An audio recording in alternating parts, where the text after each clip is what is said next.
The title of today's event is Artificial Intelligence and Lights Out Project Management. The mission of Women in Localization is to foster a global community for the advancement of women and the localization industry. We are a global organization. We have 19 chapters and now a global chapter and some additional chapters hopefully joining us this year. Anybody can join. It's an inclusive organization. It welcomes as a member anyone in the globalization, localization, internalization, and translation industry who is committed to supporting our mission to foster a global community for the advancement of women and localization industry. And here's a link to join. To become a member, after you become a member, you can volunteer, you can access job postings, you can publish professional blogs, mentorship programs, receive Women in Localization newsletter, and educate yourself through invitations to exclusive events. Our Texas chapter has a wonderful team. My name is Mila Golovine, and I'm the chapter manager. Iti Sahai is over mentorship. Eva Radi is our events manager. Leah Tarud, social media manager. Olga Duggs, membership manager. Jessica Ratke, assistant manager. And Molly Teague, sponsorship manager. So thank you all the ladies for lots of work. So coming to today's discussion, artificial intelligence and lights out project management. On our panel, I'll be moderating the panel. We have Ellen Pielmeier, who is the Senior Analyst at Common Sense Advisory Research. We have Devon Williams, who is a Regional Director of TransPerfect. Sophie Halbiesen, who is a Director of Business Development at Plunet. And Wayne Bourland, who is the Director of Translation and Localization and heads the Global Translation Localization team at Dell. So welcome everybody. I'm going to try to stop sharing. Okay. Hopefully I'm not sharing anymore. And we're back to the full screen. Welcome, everybody. Thank you for joining us. So my first question to the panel will be is, where do you guys see artificial intelligence today and in the future? And we're going to start with Wayne. All right. So hopefully everyone can hear me. Today everyone's talking about AI, right? And we have many that are move beyond talking about it, start to build out the AI solutions that go beyond just machine translations. But few have really truly implemented it yet. Things like source analysis, MT, and risk analysis, leveraging processes and translator data to inform the process. But I think we're nearing an inflection point where we'll see a big increase in AI usage. We'll see AI merge with project management. Let me give you an example how my team has been thinking about this, and sort of our vision is for Dell Technologies as global, and our global translation team is a vision of technology first and human optimized. Moving translation process from transactional and manual to more strategic and automated. And we'll talk about what that means for the individuals, in particular project managers, later. Thank you. Thank you. Devon, what's your perspective? How do you see it from a perspective of one of the largest LSPs in the world? Sure. I mean, I think that we see it every day in our world that AI is increasing, and the decisions that we're personally making daily in a lot of aspects of our society and our world. And I think that actually with the pandemic, in some ways, it's actually accelerated AI and our response to using AI. We have, in fact, seen in our travel and hospitality situations where customer service needs had gone up 300%. And with one of our airline clients, they identified that 80% of the customer inquiries could be handled by a chatbot. So we helped them to actually train the multilingual chatbot to handle that first line customer service so that they could reserve their limited, call center capacity to help their other clients. So, I mean, I think it's just a way of delivering content faster and improving customer experience. And that's exactly what we're helping clients to do. So I don't see it slowing down. All right. Sophie, you work with a lot of LSPs globally and a lot of both large, mid-size, and smaller LSPs. How do you see that from the point of view of a technology provider? Yes, thank you. From our perspective, looking at technology, strictly on the project management side, we actually see a lot of rule-based automation being still the focus. And of course, on the production side, when it comes to machine translation, NMT, we see that AI is definitely invaluable. And but on the project management side, yeah, as I said, going in, we see more rule-based automation, meaning that you're actually configuring the rules for automation. For example, vendor assignment based on rankings, based on certain parameters, quote creation based on CAD matrix. So all of that's still being configured rather than a machine actually learning the patterns of the project managers. And the reason for that is just that the amount of data is just not enough for smart AI on the project management end, because it's very different than when we look at translation, where of course you have a lot of, just the sheer mass of words. So yeah, that's kind of where we stand right now, and of course monitoring that in the future. Automation is definitely on the rise, but if that is all AI on a project management standpoint, we will see. Interesting. Man versus the machine, right? How much automation are we going to see in the future? And that's the perfect part for Helen. What is the research take? What's the research point of view on AI? Where is it in our future? Yes, I'm going to say a lot of things that are very similar to what Sophie just said. So the problem is that AI has become a buzzword in the industry, and lots of the automation that is out there is not AI. Just like Sophie said, it's a lot of rule-based automation on the project management side.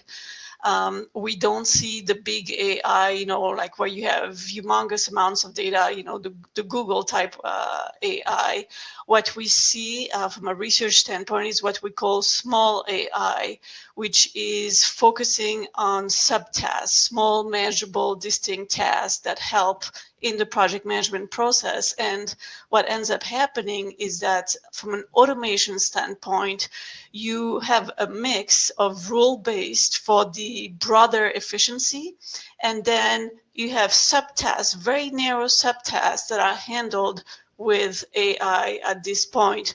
Now, of course, with machine learning, there will be over time some things that the machine can do faster than the human and predict patterns, maybe of a linguist not delivering faster than even the best project managers could, but it's not quite implemented in the systems out there.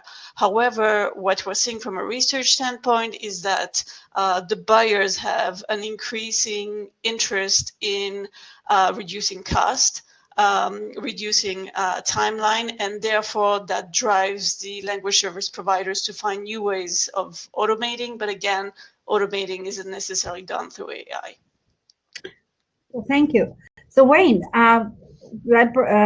interesting. So from the buyer, we're talking about the buyer perspective. What are the challenges? Are there any additional challenges that you're trying to solve and that are facing today, especially given the situation with the pandemic and the business being, we're all working in the new normal. So what are the localization challenges that you are solving, and what are the trends that you're seeing? Yeah, so there's lots of them. I'll pick a couple. One, like Sophie said earlier, there's too much work, right? So if you just think about, annually, we translate more than 300 million words across 25,000 different translation jobs. That means hundreds of thousands of actual language deliverables.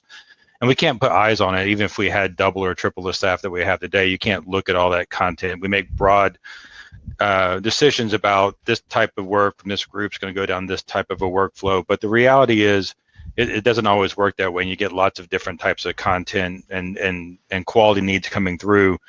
Whereas, in the future, hopefully we've got some automation and AI that will help us to be able to look at all of that content and make smart decisions about the content that's coming in. I think that's one. Another one, related to the pandemic, we've seen a big move towards multimedia and video conferencing, particularly for our marketing content, our marketing events.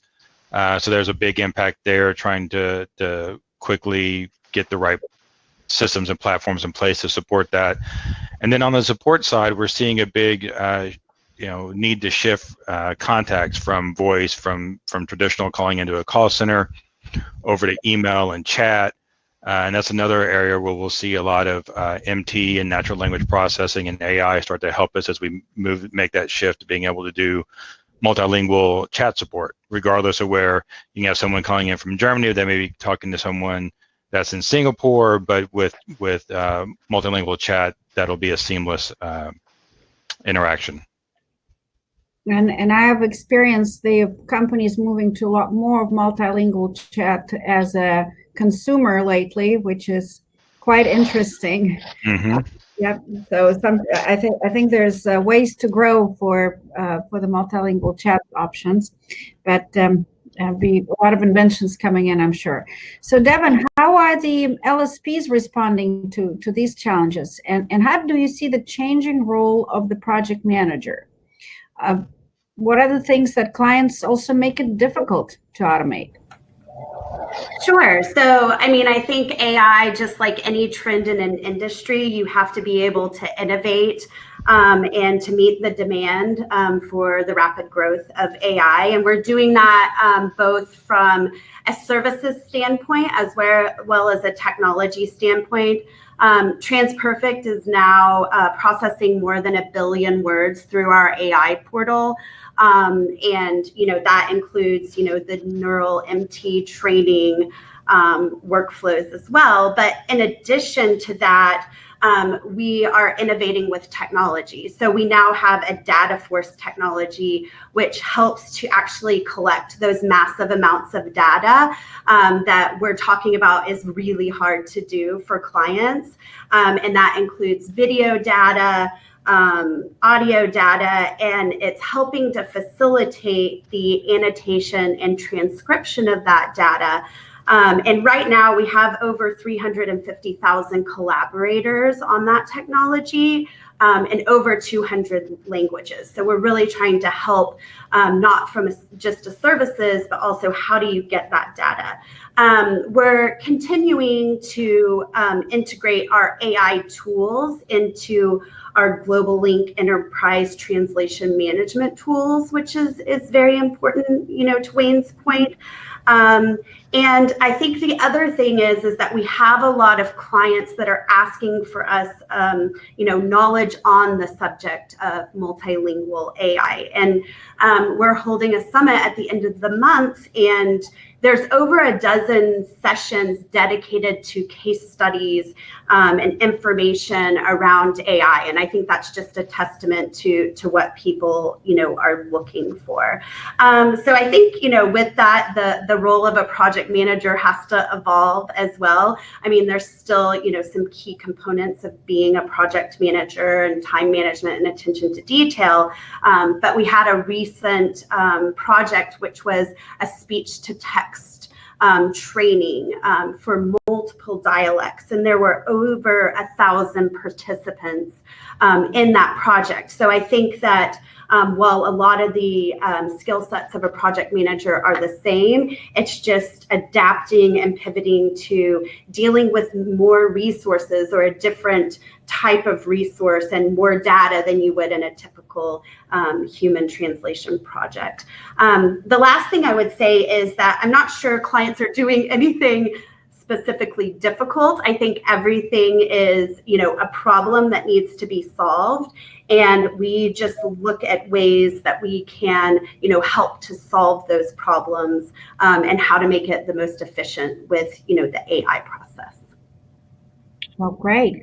So, Sophie, how are the tools companies addressing the challenges, and how do you see the role of the project manager in the future? Yes, I will actually start with the role of the project manager, because we do actually see it changing a lot. They're, of course, the main stakeholder when it comes to project management in any translation management workflow. And we see the role changing a little bit from that coordination role more into a role that needs a little more soft skills. So we see a lot of customer relationship management tasks coming in. We see a lot of vendor management, so giving feedback. So a lot of stuff on the on the soft skill spectrum, where the job gets very challenging. And of course, the idea of project management by exception is all of the redundant tasks, everything a machine can do, should be done by the machine, where we actually don't need the human intellect. But then having project managers actually using their amazing skill set for all of the things that you can automate, like the human touch is so important. We actually hear that from all of the LSPs we work with, especially when working with freelancers, that they're actually pushing back against a lot of the automation, not just automation when it comes to production, MT, CAD tools, but also things like getting an automated email for a job to accept or decline, that's not the way they want to work, which we think is super interesting. And our own research, and I think Helene will have more research on that, but you also have to make sure your vendors are your most valuable asset. So it's a little different when you work with freelancers, of course, than when you work with other agencies. So that's definitely a challenge for project managers as well. So we see somebody who is able to know when to use automation and when not to use it, because you can automate pretty much everything, but maybe you shouldn't automate everything. So I think that's one of the things that is most important in that role, to kind of know, to master the technology, knowing what makes sense to automate or which clients need the automation. If it's a project that just runs through with very little exceptions, of course, automation is great, and you can set up the rules, and you save a lot of time. When you have a lot of exceptions and you need like empathy or creativity for a project, automation can actually be not helpful and can actually make matters worse. And when you send out a wrong quote because somebody set up something wrong, or you didn't have an educated buyer who just selected something wrong language combination, you can kick off a project and kind of lose control over it. So we see it as an actually evolving role, and very challenging role as well. And I think the LSPs need to be flexible. So we see, number one, flexibility when it comes to automation. Not make everything automated. Make sure you can have the you can respond to the different needs of your clients, but also your vendors. So you mentioned that there is the sort of the pushback and wanting more human interaction from the language professional side. What have you been hearing from the LSP side, from the project managers on the LSP side? Is that the same? Is it different? Do they want more automation or less? It is actually interesting. It is a little different. So they actually want more automation, again, to free up time. I've never heard any project manager saying they're bored. So they do want to automate. And I always know that project managers love sending out a request to 10 people, and then the first one who takes it gets the job. But freelancers don't like it. So I feel like it's kind of like something where you need to have a little bit of empathy and balance the automation and the time savings on your side, and the problems it can create with the relationships you have with your vendors. Because again, like we're not in a world where we can work without freelancers, without translators. They are important, and I think their voices should be heard as well when talking automation. So AI with empathy, that's what I'm hearing for next generation. All of the change, all of the very fast change in our industry, where maybe even 20 years ago we were very manual, and all of a sudden it's no longer your traditional taking a pen and translating a document or a book. It's now technology with linguistics mixed into it. We have seen the birth of a whole number of tools for our industry. I've seen different organizations, Common Sense Advisory published different lists, and there's a lot of them. So Wayne, what are the challenges that you see from having the ever greater number of tools? Yeah, so like you said, there's a proliferation of tools, lots of innovation going on out there in the industry, and lots of great functionality being built. But the problem is they don't tie together. We're constantly investing in either building or buying APIs. And the reality is it's too much work and it's too much cost. We need some industry standards that address interoperability. We need platforms that go beyond our traditional TMSs, to include things like project management, financial management, quality management. Those oftentimes are now kind of kludged together, but we really need a more holistic rethinking of our tools and a platform that is able to be interoperable through standards, through all the other different applications that are being developed in our industry. All built around robust AI and also access to data, I think is really critical. Nice. So, Helen, are you seeing the same thing from the research perspective? Are you seeing maybe such unified platform coming up on the market? Where do you see innovation and automation coming in? Okay, so just like Wayne, what we observe, it's lots of distinct tools. They are not integrated with each other.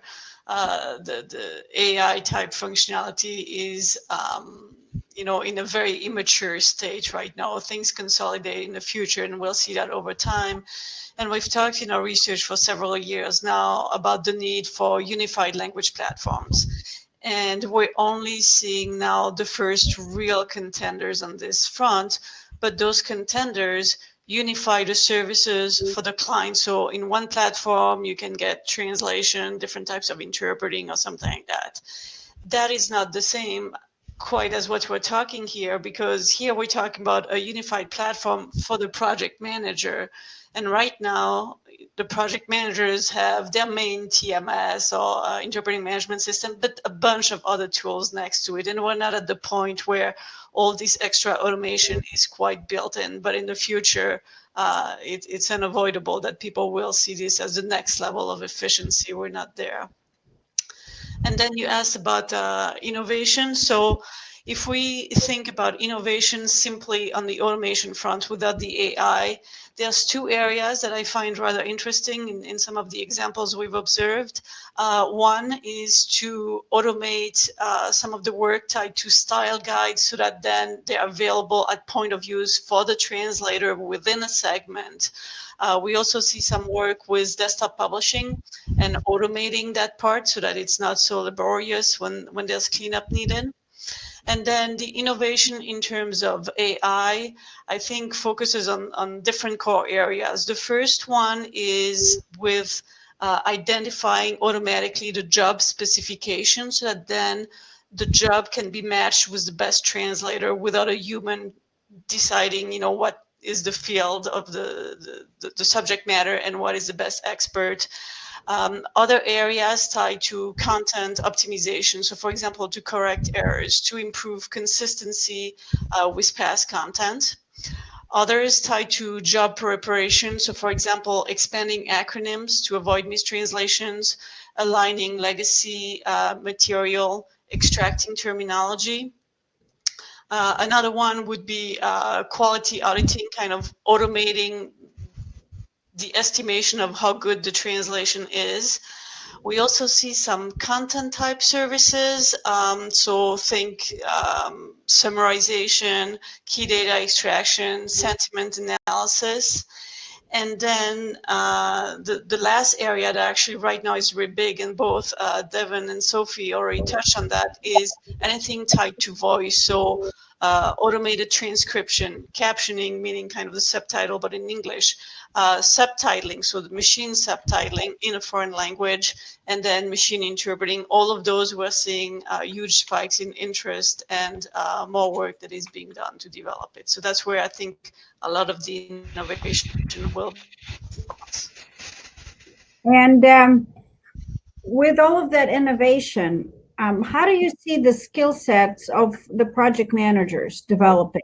What do you see the project managers that need to focus on? Devon, I'm going to take that first to you, since you actually work with a lot of, you have the LSP. So how do you see on the LSP side, what should be the skill sets for project managers from your perspective?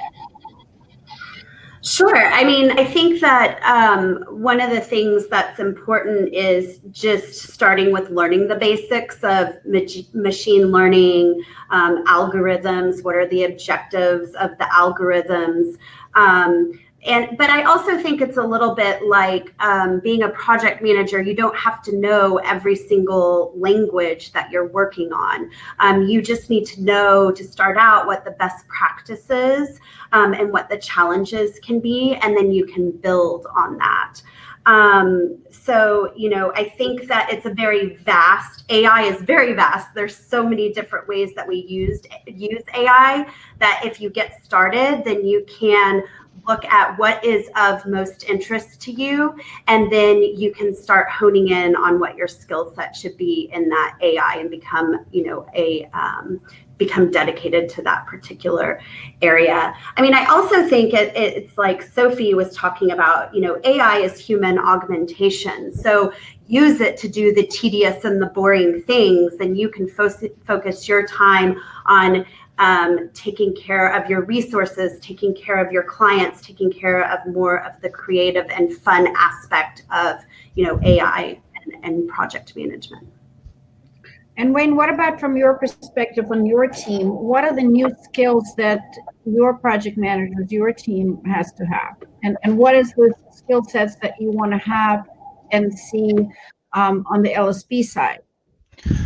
Yeah, so there's a lot here. We've been thinking about this quite a bit. If you think back 10 years or so ago, people were very resistant to MT, but MT came anyway, right? It's going to be the same thing with AI and automation. As an industry, we have to get in front of it and ride the wave up, or we're going to get swallowed by it. But that's not easy. Leaders are challenged to adapt the skill sets of their teams. They're challenged to adapt their own skill sets. I think program managers have to move away from the project handoffs and managing turnaround time and aligning resources to being able to inform machines how to do that. But I think even more than that, PMs needed to shift, especially on the client side, need to shift to being more cultural consultants, business liaisons with the translation process. They need to get better at speaking the language of their internal stakeholders. Stakeholders don't care about turnaround metrics and quality metrics and cost per word. Those are important operational metrics, but they're not strategic. And PMs have to be able to talk about the impact of what we're doing as an internal organization in the stakeholders' language, whether that be about how we're going to help them drive revenue or drive visits or whatever the case may be. If we speak their language, so to speak, they're going to be much more likely to listen and to recognize the strategic value that we have to the business. All right. And Sophie, from your point of view, so you are part of the developing all this automation. What do you think should be the skill sets for project management? Yeah, I also totally agree. There is definitely that human component that is important, speaking the language of your customers, kind of becoming a customer relationship manager as well, and vendor manager. But then also, I think that's kind of, if you can master that, you will probably have a job for life. What Wayne said, mastering the technology, not just knowing how to use the technology, but understanding how you can use the technology to the advantage of that company for that use case, because it's very different. That's kind of, I think, the different angle we have, because we see so many different LSPs working so differently. We have LSPs that automate very little, which doesn't mean they're not successful. And we see some automate pretty much everything. But the one thing we definitely see is if you have people who are take ownership of the technology in the company, these companies usually grow faster. So I feel like for a project manager to not just be able to work with the technology, like I know how to use it, but knowing how to configure it, knowing how you can actually create value with the tools, regardless which tool that is. That's on the CAD tool side, that's also on the TMS side, and the business management side. I think that's the key. So if you're good at communicating and you can master technology, I think then as a project manager, you're probably golden. Ellen, are you seeing anything different from the research perspective, from all the different questions that you asked? Yeah, so I agree with everything the three other panelists said. So definitely right. You know, the soft skills right now is super important.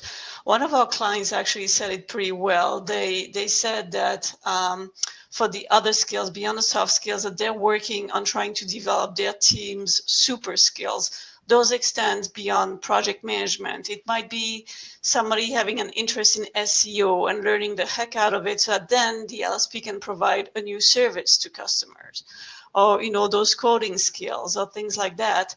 What I would like people to think about, though, is AI removes the easy jobs. Easy jobs were handled by the new entrants to the market. You hire a brand new project manager, what you give them a bunch of minimum jobs. Those minimum jobs, you know, one language can be handled by AI. So the big question here that people should, you know, try to give some thought about is how will they train the new project managers in the future? Because when we talk about all these very advanced skills, you're not going to get that right out of the gate with the project managers. And that's probably going to be more the conundrum in hiring project managers.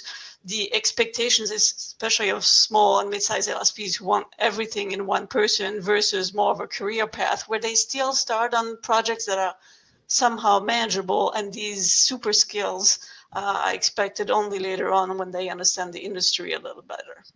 And it's one of the challenges, you know, where do you hire that perfect super skilled project manager? I know from the LSP perspective, one of the questions that is at the top of the list for a new hire is how fast and how well do you learn new technology? And how fast and how well do you adapt? Because it's constantly evolving. All right, so what about smaller LSPs? We have this, you know, world of we have a world where we have either super large LSPs, we have a few players in the middle, and then I believe 80% is on the smaller LSP side. Wayne, what do you think is the value that smaller LSPs can bring to a client?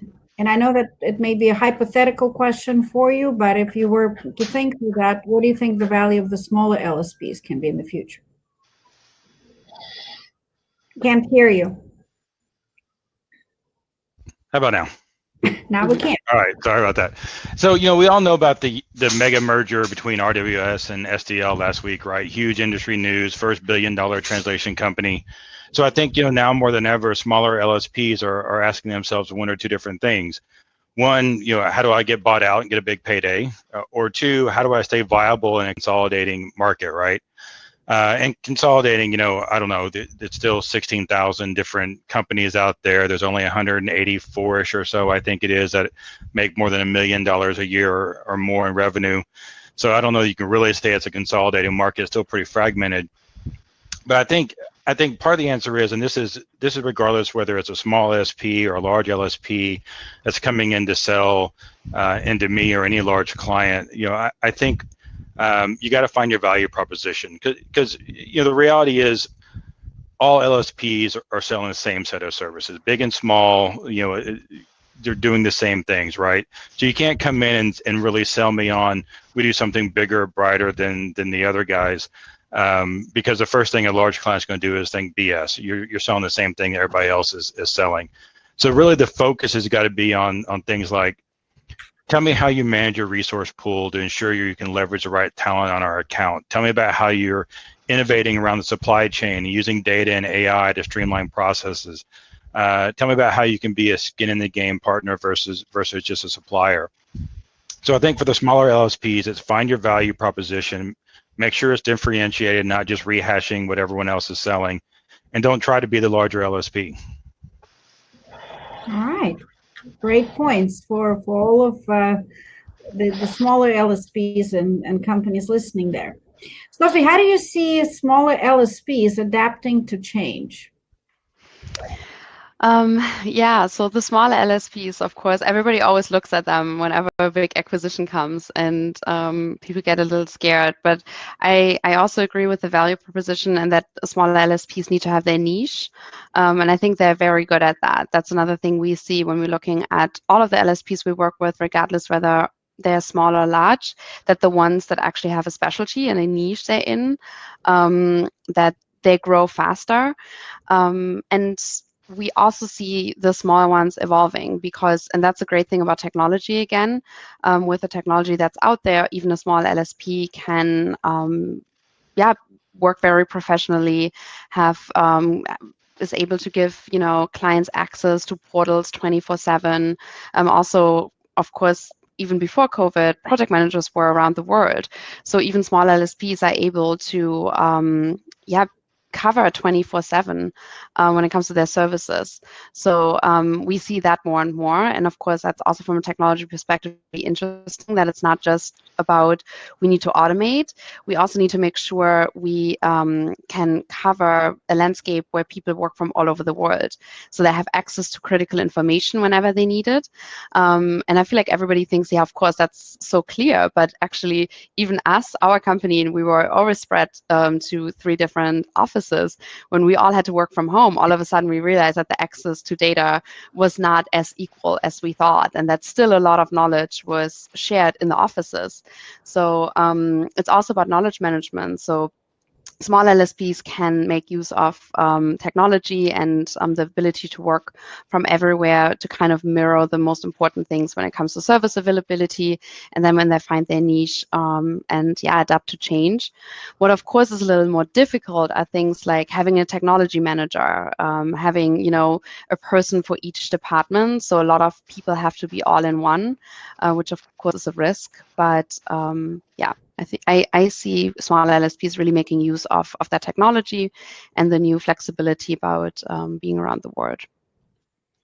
Yeah, I remember when back when we were first introduced the round the clock, the follow the sunset model without the technology. That meant some unlucky individual had to have the phone and the computer on them 24/7. Yeah.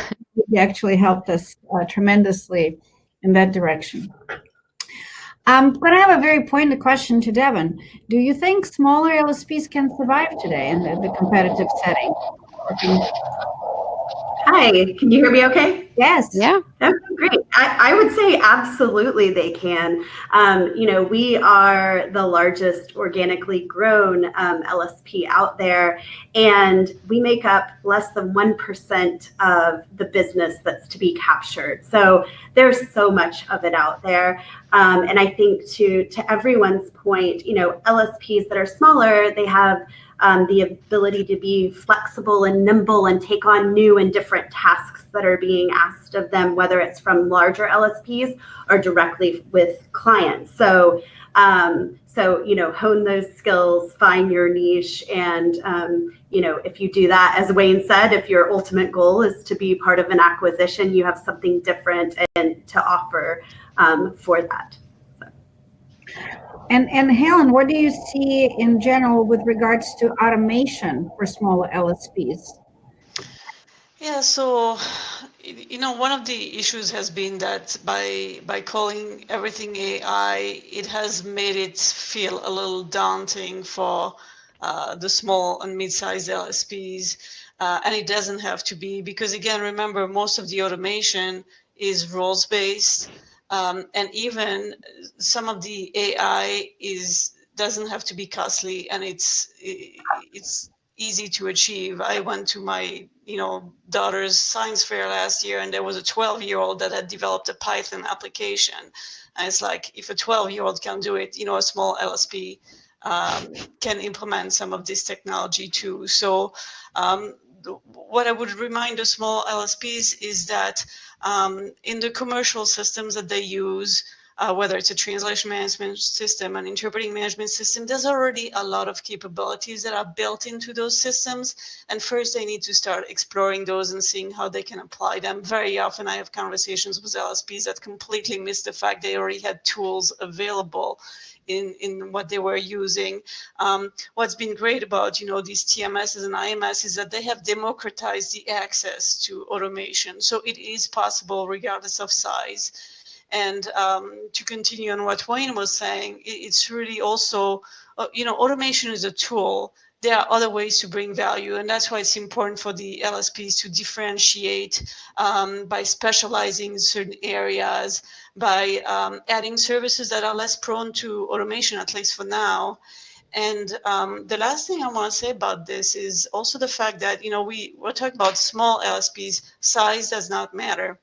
We actually find the research that there are some very tech-savvy startups, so very small companies that are driven by automation from the start. So it shouldn't be small versus big LSPs. It's really more a question of mindset, so technology mindset, business maturity, and the willingness to use automation to improve the efficiency of the organization. So don't despair because of your size. Just change your mindset and then use the tools that are out there, and you'll manage to survive regardless of the environment you're in. And I've seen some very small LSPs, but because they're in a technology mindset, innovation mindset, they're actually not surviving, they're thriving. There would be a boutique LSP with a boutique approach. They actually get to charge a premium rate and are in a unique situation, not being in the squeeze of prices that a lot of us are experiencing and cost cuts. So I've seen some, to just bring up to your point, some amazing outcomes from having that mindset. We have about 15 minutes left, and I wanted to see if among the audience, if we can have people maybe type their questions into the chat or send their questions to us. I know I had one question come to me before, so if you have questions, please type them in. But I had a question come in. So artificial intelligence is super expensive, or can be super expensive. Is it cheaper to have real project managers? And where do you see, again, what's your take on that? So I can jump in if you like. Yeah, I thought,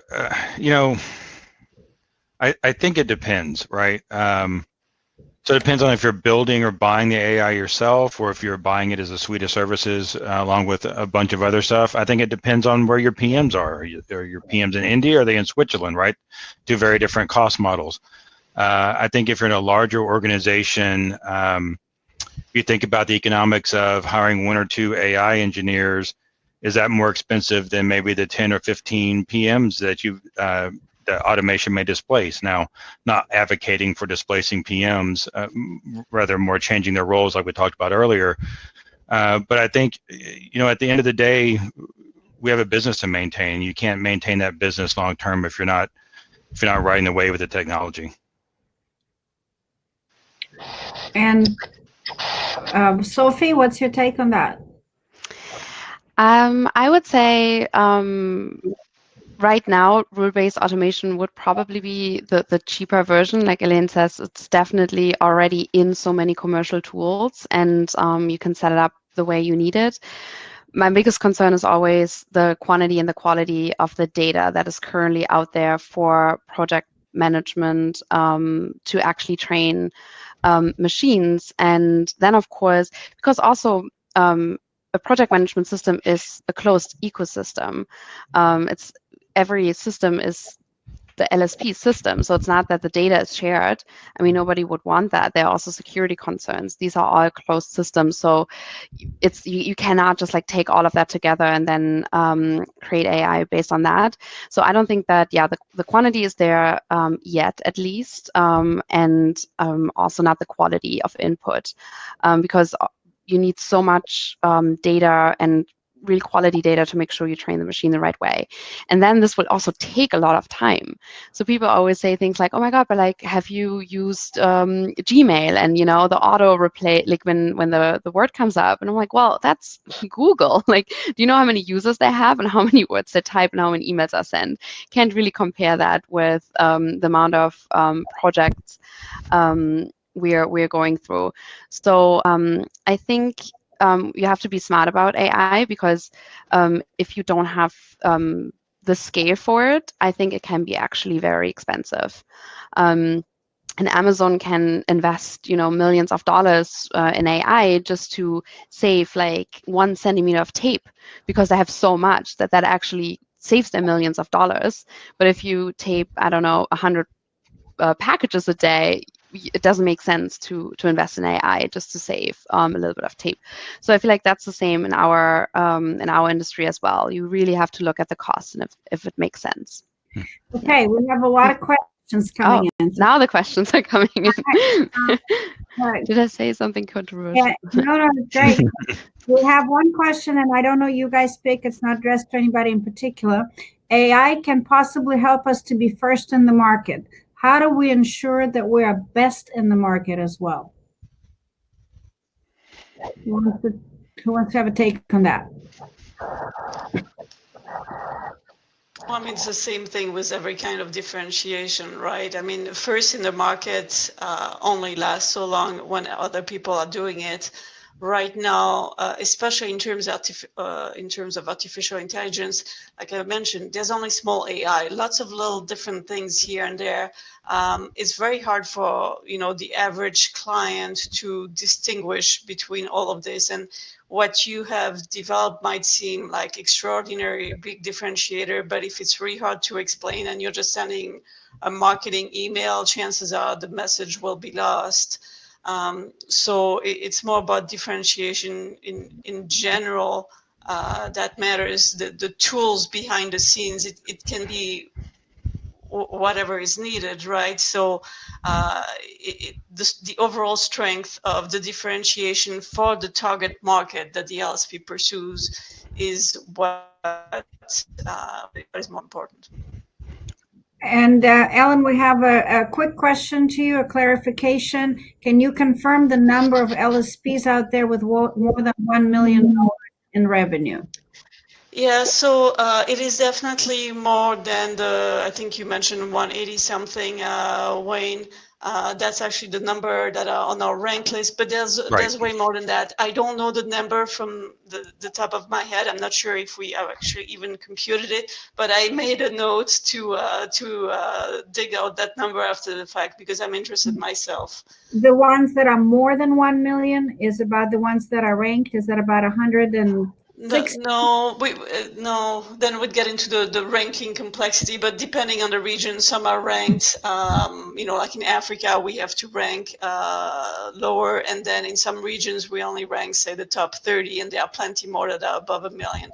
So I don't know from the top of my head what that number would be, but it is definitely more than the 180 out there.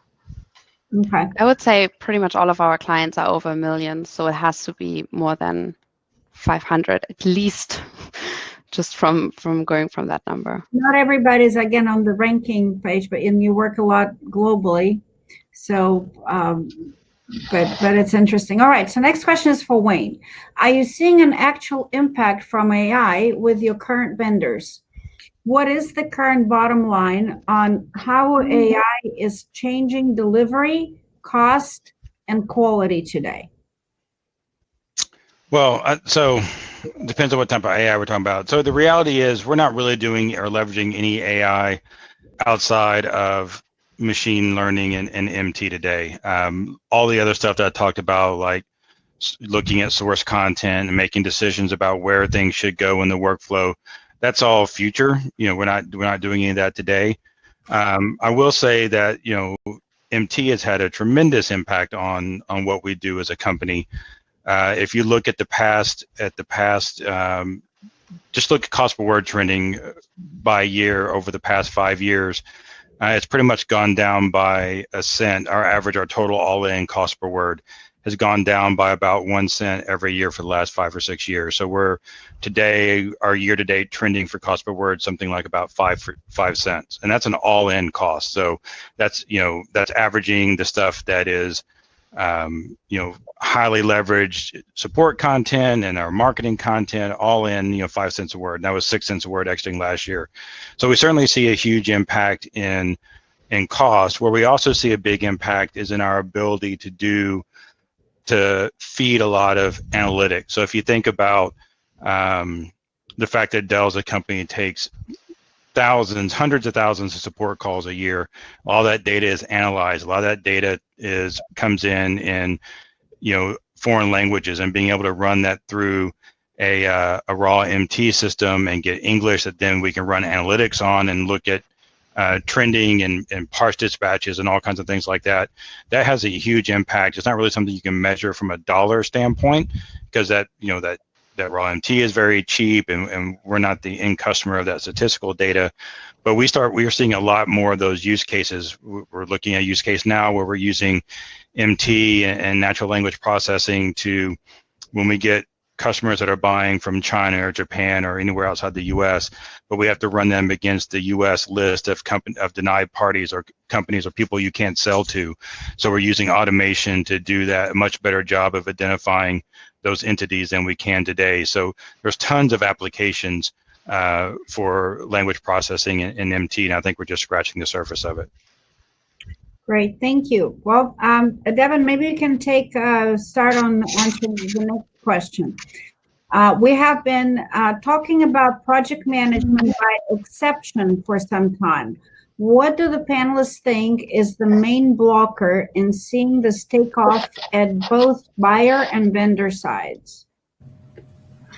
I guess for clarification, meaning taking project managers off?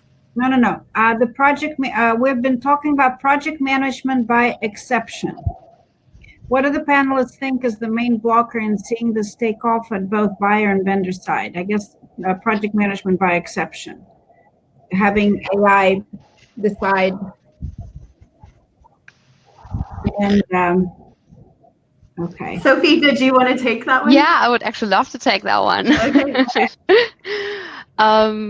Super candid. I want to be candid here. So what actually is already, it's possible, is literally a customer, you know, requesting a project, the system sending it automatically through a CAD tool, analyzing the MT and also CAT, the fuzzy matches and everything that's already in there, sending it back to the customer can accept it, and then it goes to the vendor based on rule-based automation, and then finding its way to the vendor, and then literally going the workflow and delivering back to the client. That is technically 100% possible. So that would be project management by exception, right? Only if something goes wrong, like if all of a sudden the system says, hey, I don't think the deadline and the word count is possible, or all of the vendors we were requesting said no, and then the project manager has to jump in. And in reality, that only works for, I would say, about 20% max of projects for any given LSP. One of the things that blocks it is the customer. Not every customer even wants to go to a portal. That's a huge issue for a lot of LSPs. So automation starts there. If they upload everything, it's already in the right folder, and all of the things are great. Then for an LSP, you don't have an educated buyer either, because when you work as actually like an internal translation department, you can tell your staff how to request translation projects internally. With your clients, you can't really do that. So they send you maybe just half of the documents, or something needs to go into file prep before it can even touch a CAD tool, or maybe they upload the wrong document. The machine would never be able to see that, but the project manager sees right away, oh no, that's not what they meant. Oh, they chose the wrong Spanish again. You know, there's so many things. So that's actually a big blocker. So the customer is a blocker. So they want automation, but then do they actually want to do the things that come that are part of it? And then, as I said earlier, also of course the vendors a little bit. So freelancers needing that personal connection, and then of course also just the nature of projects. I mean, not everything is a simple Word document with a file. There's so many projects that just still need the human touch, and that's what we see still being the blockers. So yeah. I think a different perspective. I think it's a mindset change, right? And some of my PMs may be on this call, so they probably heard me say this type of stuff in the past. But I think too often, PMs are kind of set in the mindset of, I do all this work, I get all these things, I get them put in the tool, and I get them downloaded from the tool, and I do this and I do that, and that's where my value is. But the reality is, if it's an automated task, if it's an automatable task, it's not gonna have value forever, right? So value really is in the expertise and knowledge that these PMs have. And that's what we have to learn to harness and change the skill sets around, and not make it about just how much work I was able to get in and out of the system today. And if I can jump into, so ultimately you have three types of project management. One, you have the fully lights out. As Sophie said, in the end, there isn't that much of it. Now, I've talked, for example, to an LSP where it's 100% every project lights out. But how do they do that? Is they refuse the projects that don't work with the automation, which is a very narrow subset of projects that they tackle. And when we look at how much can be put through these processes, it depends if you look at number of projects or if you look at revenue. In terms of revenue for the LSP, you're talking about less than 10% of the revenue. In terms of number of projects, it can be upward of 40% of the project, but that's because those are the low value projects. A lot of the minimum job, one language type jobs that are fully in lights out. The next level is a lights out, but not full lights out. It's lights out with gating, meaning the system can do certain things on its own, and then it raises a flag saying, I need a human to look at this issue, make a decision, and then you keep on going. There's a lot more projects that are following that. And then we have, of course, the totally manual process, which is really the project management by exception. But to a certain degree, any project management by exception is anything that is not fully automated, but you can still implement automation with gating to speed up the process, even when you have exceptions. Well, thank you. We have one last question before we close. How can project managers or localization leaders differentiate themselves on the buyer side to keep their skills current to the changing global landscape? And Wayne, that may be coming back to you because it's the buyer.